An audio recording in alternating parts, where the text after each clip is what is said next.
ಸೂರ್ಯ ಭೂಮಿ ನೀಲಿ ಕಲರ್ ಅಲ್ಲಿ ಇದೆ, ಚಂದ್ರ ಭೂಮಿ ಸುತ್ತ ಸುತ್ತುತ್ತಾ ಇದೆ. ನೋಡಿ, ಭೂಮಿ ಸೂರ್ಯನ ಸುತ್ತ ಸುತ್ತುತ್ತಾ ಇದೆ, ಭೂಮಿ ಸೂರ್ಯನ ಸುತ್ತ ಸುತ್ತುತ್ತಾ ಇದೆ, ಚಂದ್ರ ಭೂಮಿನ ಸುತ್ತುತ್ತಾ ಇದ್ದಾನೆ. ನೋಡಿ, ಇದಿದ್ದಾಗ ಇವಾಗ ನೋಡಿ ಈ ಒಂದು ಭಾಗದಲ್ಲಿ ನೋಡಿದ್ರೆ ನೀವು ಸರಳ ರೇಖೆಯಲ್ಲಿದೆ, ಇಲ್ಲಿಂದ ಇಲ್ಲಿಗೆ. ಇಂತಹ ಟೈಮಲ್ಲಿ ಆಗೋದು ಸೂರ್ಯಗ್ರಹಣ. ಅಂದ್ರೆ ಇದರ ನೆರಳು, ಅಂದ್ರೆ ಚಂದ್ರನ ನೆರಳು, ದಟ್ಟವಾದ ನೆರಳು ಅವರ ತುಂಬಾ ಚಿಕ್ಕದು. ಅದಕ್ಕೆ ಸೋಲಾರ್ ಎಕ್ಲಿಪ್ಸ್ ಅನ್ನೋದು ಸಂಪೂರ್ಣ ಸೂರ್ಯಗ್ರಹಣ 7.5 ನಿಮಿಷ ಅಷ್ಟೇ. ಅದೇ ರೀತಿ ಇವಾಗ ನೋಡಿ ಚಂದ್ರನ ನೆರಳು ಭೂಮಿ ಮೇಲೆ ಬೀಳುತ್ತೆ.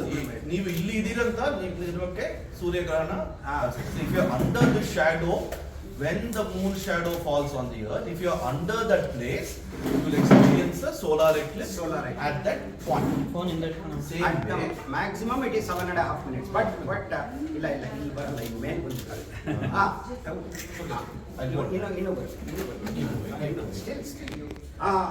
ಓಕೆ ಆಲ್ಮೋಸ್ಟ್ ಇಲ್ಲಿದೆ. ಇವಾಗ ನೋಡಿ almost moon is getting to the shadow of the sun. So when the earth shadow is falling on the moon will be eclipsed, right? And then it will move outside. Now because the earth is larger than the moon, the earth shadow is much larger than the moon shadow, which is why a lunar eclipse takes longer duration than a solar eclipse. 7.5 ನಿಮಿಷ ಅಂತ ಹೇಳಿದೆ solar Eclipse ಆದ್ರೆ, ಇದು ನೋಡಿ 1 ಗಂಟೆ 22 ನಿಮಿಷ ಆಗ್ತಾ ಇದೆ. ಯಾಕಂದ್ರೆ ಭೂಮಿಯ ನೆರಳು ದೊಡ್ಡದು, ಭೂಮಿ ಚಂದ್ರನಿಗಿಂತ 4 ಪಟ್ಟು ದೊಡ್ಡದಾಗಿದೆ. ಹಾಗಾಗಿ ನೆರಳು ದೊಡ್ಡದು. From here, so ಇಲ್ಲಿ you will see the full moon just before the lunar eclipse on Sunday. You will see the full moon because the entire side of the moon facing the earth will be lit by the sun. And then as the moon goes into the earth's shadow, you will see it getting eclipsed more and more, and then it will come out on the other side and become the full moon again, which is why you always get a lunar eclipse during the full moon days. So as you can see, it is just the motion of the earth and the moon around the sun, and shadow of one object falling on the shadow of the other object. That is all an eclipse. That is what Aryabhatta told 15 centuries back. We have a tradition of that. Okay? So the thing is, this is the model which he has brought, kind enough to bring. And if you go to the planetarium on Sunday, they will have other models like this to explain to the public. They need not have to travel. If they come, we have certain telescopes and certain facilities. So you can go out of your street, apartment complex, you can have a lunar eclipse party. You can go to the terrace and see it with your own eyes. That is enough to enjoy the eclipse.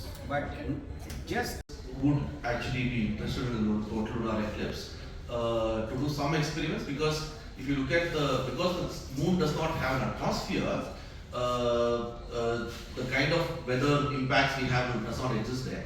Though when the solar eclipse happens, when the total lunar eclipse happens, and when the part of the moon gets into the earth's shadow, it will cool very suddenly, right? And so how fast it cools, how fast the temperature drop, depends on the conduction of the soil. So he added that's one more thing people are studying.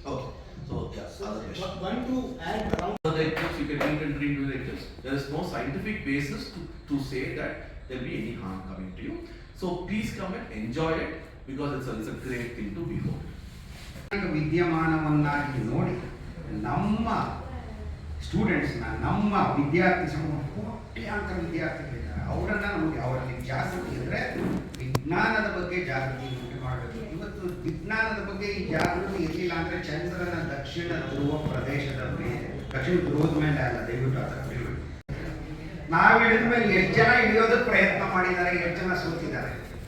ಹಾಗಾಗಿ ನಮ್ಮ traditional complex interplay of lights and shadows ಅಂತ ರಾಮಾನುಜಮ್ ಅವರು ಹೇಳಿದರು.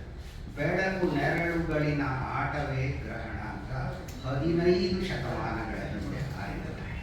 ಹಾಗಾಗಿ ಒಳ್ಳೆ tradition ಇದೆ, ಇದನ್ನು ನಾವು ವಿದ್ಯಾರ್ಥಿಗಳನ್ನು ಬೆಳೆಸೋಣ. ಬಣ್ಣದ ಮೂಲಕ ಹಾದು ಹೋಗುವಂತಹ ಕೆಂಪು ಬಣ್ಣದ ಬೆಳಕು ಚಂದ್ರನ ಮೇಲೆ ಬೀಳುತ್ತೆ. ಹಾಗಾಗಿ ಚಂದ್ರ ರಕ್ತವರ್ಣದ್ದಾಗಿ ಕಾಣಿಸ್ತಾನೆ ಅಂತ ಹೇಳಿ, ಚಂದ್ರ ಯಾವ ರೀತಿ ಕಾಣ್ತಾನೆ ಅನ್ನೋದು, ಅಂದರೆ ಕೆಂಪು ಬಣ್ಣದಲ್ಲೇ ಎಷ್ಟು ವ್ಯತ್ಯಾಸ ಇದೆ ಅನ್ನೋದು, ನಮ್ಮ ಭೂ ವಾತಾವರಣದಲ್ಲಿ ಇರುವಂತಹ ಧೂಳು ಯಾವ ರೀತಿ ಇರುತ್ತೆ, ಅಥವಾ ಈ ಜ್ವಾಲಾಮುಖಿಗಳಿಂದ ಬಂದಂತಹ ಕಣಗಳು ಯಾವ ರೀತಿ ಇರುತ್ತವೆ, ಪೊಲ್ಯೂಷನ್ ಯಾವ ರೀತಿ ಇರುತ್ತೆ, ಮಾಲಿನ್ಯ, ಇದೆಲ್ಲ ಆ ಚಂದ್ರ ಯಾವ ರೀತಿ ಕಾಣ್ತಾನೆ ಅನ್ನೋದನ್ನು ಅವಲಂಬಿಸಿರುತ್ತೆ. ಒಂದೇ ಒಂದು ಮತ್ತೊಂದು ಇವ್ರು ಹೇಳಿದ್ದಕ್ಕೆ ಆ್ಯಡ್ ಮಾಡ್ತೀನಿ. ಚಂದ್ರನ ಮೇಲ್ಮೈ ಸಂಪೂರ್ಣ ಚಂದ್ರಗ್ರಹಣದ ಟೈಮಲ್ಲಿ ಆ ವೇಳೆಯಲ್ಲಿ ತಣ್ಣಗಾಗುತ್ತೆ. ನೋಡಿ, ಭೂಮಿಗಾದರೆ ವಾತಾವರಣ ಇದೆ, ಚಂದ್ರನಿಗೆ ವಾತಾವರಣ ಇಲ್ಲ. ಹಾಗಾಗಿ ಅಲ್ಲಿ ಶಾಖ ಒಂದು ಕಡೆಯಿಂದ ಮತ್ತೊಂದು ಕಡೆ ಹರಿಯೋದು, ಒಂದಕ್ಕೊಂದು ಕೂಡ್ಕೊಂಡಿದ್ದಾಗ ಕಂಡಕ್ಷನ್ ಅಂತ ಹೇಳಿ, ಇಲ್ಲ ರೇಡಿಯೇಷನ್. ವಾತಾವರಣ ಇಲ್ಲದೆ ಇರೋದ್ರಿಂದ ಬಹಳ ಬೇಗ ಚಂದ್ರನ ಮೇಲ್ಮೈ ಅದು ಉಷ್ಣತೆ ಹೆಚ್ಚಾಗೋಗುತ್ತೆ. ಆ ಉಷ್ಣತೆ ಶಾಖ ಇಲ್ಲಿದ್ದಾಗ ತಕ್ಷಣ ಕಡಿಮೆ. ಇದು ಯಾವ ಮಟ್ಟದಲ್ಲಿ ಯಾವ ರೀತಿ ಆಗತ್ತೆ ಅನ್ನೋದನ್ನು ಕೂಡ ನಾವು ಅದಕ್ಕೆ ಸಂಬಂಧಿಸಿದಂತೆ ನಾವು ಸಂಶೋಧನೆಯನ್ನು ಮಾಡ್ಬೋದು. ಈ ಗ್ರಹಣದ ನಡುವೆ ಯಾವ ರೀತಿ ಚಂದ್ರ ಕಾಣ್ತಾನೆ ಅನ್ನೋದ್ರ ಬಗ್ಗೆ ಈಗಾಗಲೇ ನೋಡಿ, ಅಮೆರಿಕಾದ ಒಂದು ಅಂತರಿಕ್ಷ ನೌಕೆ ಇಳಿದು ಇವತ್ತು ಕಾರ್ಯನಿರ್ವಹಿಸ್ತಾ ಇದೆ. ಬ್ಲೂ ಗೋಸ್ಟ್ ಅನ್ನುವಂತಹ ಒಂದು ನೌಕೆ, ಫೈರ್ಫ್ಲೈ ಏರೋಸ್ಪೇಸ್ ಅನ್ನೋದು. ಅದು ಕೂತಿದ್ದ ಭೂಮಿ ಚಿತ್ರಾನ್ನ ತೆಗೆದು ಇವತ್ತು ಅದು ಇಳಿದಿರೋ ಜಾಗದಲ್ಲಿ ಎಷ್ಟು ಮಟ್ಟಿಗೆ ಕಾಣುತ್ತೋ ನನಗೆ ಗೊತ್ತಿಲ್ಲ. ಖಂಡಿತ ಕಾಣಿಸಿದ್ರೆ ಅದು ಚಂದ್ರ ಭೂಮಿ ಯಾವ ರೀತಿ ಕಾಣುತ್ತೆ ಅಂತ ನಾವು ನೋಡ್ಬೋದು. ಇನ್ನೊಂದೇ ಒಂದು ವಿಚಾರ ಹೇಳಬೇಕು ಅಂದ್ಕೊಂಡ್ರೆ, ಸಂಪೂರ್ಣ ಚಂದ್ರಗ್ರಹಣ ನಮಗೆ ಆದರೆ ನೀವು ಚಂದ್ರನ ಮೇಲೆ ನಿಂತ್ಕೊಂಡಿದ್ದೀರಾ ಅಂತ ಅಂದ್ಕೊಳ್ಳೋಣ.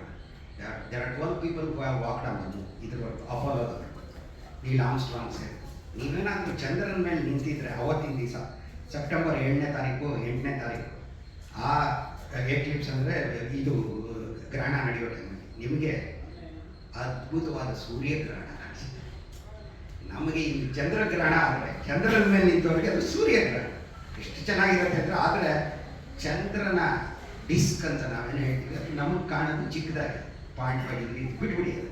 ಆದರೆ ಭೂಮಿ ಚಂದ್ರನಿಂದ ಇನ್ನೂ 3ರಷ್ಟು ದೊಡ್ಡದಾಗಿ ಕಾಣಿಸುತ್ತೆ. ಹಾಗಾಗಿ ನೋಡಿ, ಎಂತಹ ಅಪೂರ್ವವಾದ ಸೂರ್ಯಗ್ರಹಣ ನಾವು ಕಾಣ್ತೀವಿ ಚಂದ್ರನ ಮೇಲೆ ನಿಂತ್ಕೊಂಡ್ರೆ. Thank you. There is still a lot of research being done, because during those few minutes of a total solar eclipse, like you mentioned, astronomers study the corona. Total lunar eclipse, there is not much research being done.